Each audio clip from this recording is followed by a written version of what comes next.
রবি একজন গরিব ছেলে। সে প্রতিদিন নদীর থেকে মাছ মেরে সেগুলো বাজারে নিয়ে বিক্রি করত। কিছুদিন যাবৎ সে নদীর থেকে কোনো রকমের মাছই পাইতেছিল না। কি গো, নদীতে মাছ মারতে না গিয়ে এভাবে থুম ধরে দাঁড়িয়ে আছে কেন? নদীতে গিয়েই বা কি করব বলো?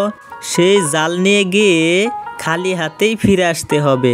না গিয়ে এভাবে বসে থেকে কি করবে শুনি? ঘরে তো কিছুই নেই। তা এত রাগের কি আছে গিন্নি?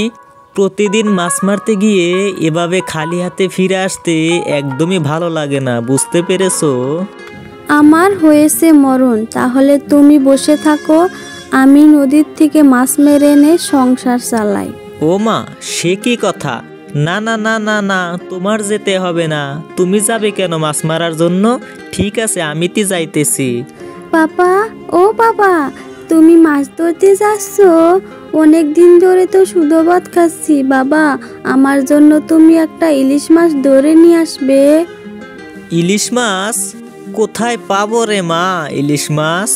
এসব কিছু আমি জানি না, আমার ইলিশ খেতে ইচ্ছে করছে, আমি ইলিশ চাই। তোর বাবা এমন একজন হতবাগা যে তোদেরকে একক তো ভালো মন্দ খাওয়াতেও পারে না, আর সেখানে ইলিশ মাছ?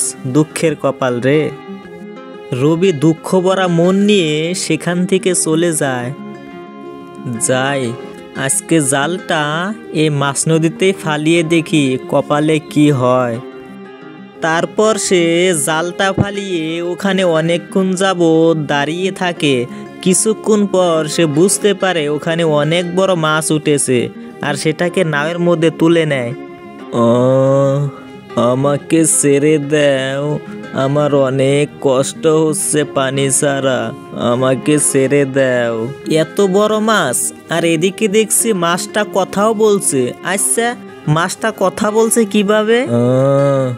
আমাকে ছেড়ে দাও, আমি জাদুর মাছ, আমি কথা বলতে পারি, আমি তোমার সব মনের ইচ্ছা পূরণ করে দিব। আচ্ছা, আপনাকে ছেড়ে দিচ্ছি, আমার মাছের দরকার নাই, তুমি আগে প্রাণে তো বাঁচো। ধন্যবাদ তোমাকে, আর একটু হলে আমি কিন্তু মরেই যেতাম।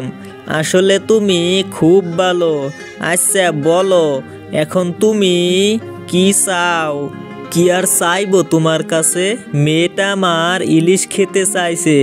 এই ভরপুর পানিতে আমি ইলিশ কিভাবে নিব? আর আমার একটা ছেলে সন্তানও নাই। তাহলে আমি তোমাকে ইলিশ দেই? না না, তোমার কাছ থেকে আমি কিছুই নিব না। তোমাকে উপকার করে তার বিনিময়ে যদি আমি কিছু নেই, তাহলে তোমাকে উপকার করে কি হলো? আমি তো তোমাকে খুশি হয়ে দিব, আমার প্রাণ বাঁচানোর জন্য নয়। এই নাও, এই ইলিশটা আমি তোমাকে দিলাম।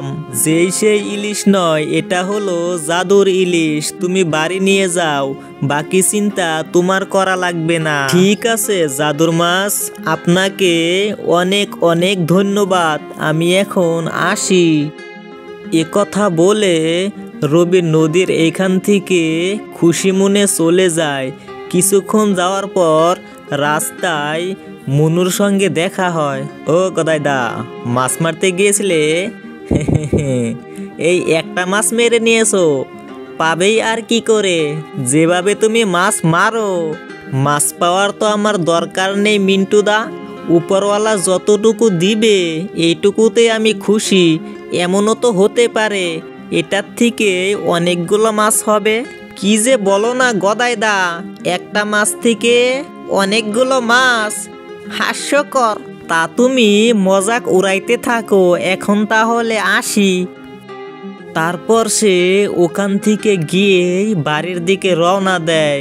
আর বাড়িতে যাওয়ার সঙ্গে সঙ্গে তার স্ত্রী বলে, নাচতে নাচতে একটা ইলিশ মাছ নিয়ে বাড়ি ফিরে এলে।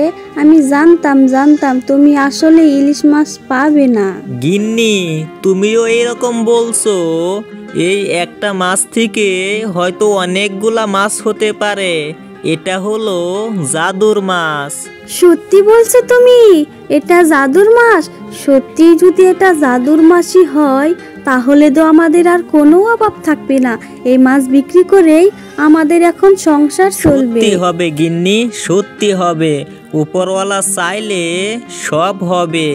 এই নাও, মাছটা নিয়ে এখন ঘরে রেখে দাও।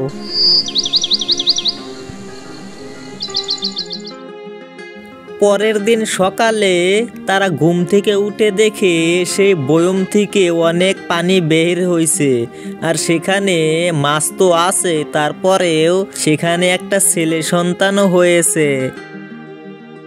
সৃষ্টিকর্তায় আমাদের মুখের দিকে তাকিয়েছে। এখন তো আমরা রোজই ইলিশ মাছ খেতে পারবো। এখন তো আমাদের একটা ছেলে সন্তানও হয়েছে।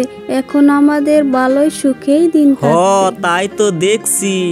এখন আর আমাদের কোনো রকমের অভাব থাকবে না। 1 2 3 আর পানির মধ্যে একজন নিউ, এটা দিয়ে হলে 4 লাগাও সংসার।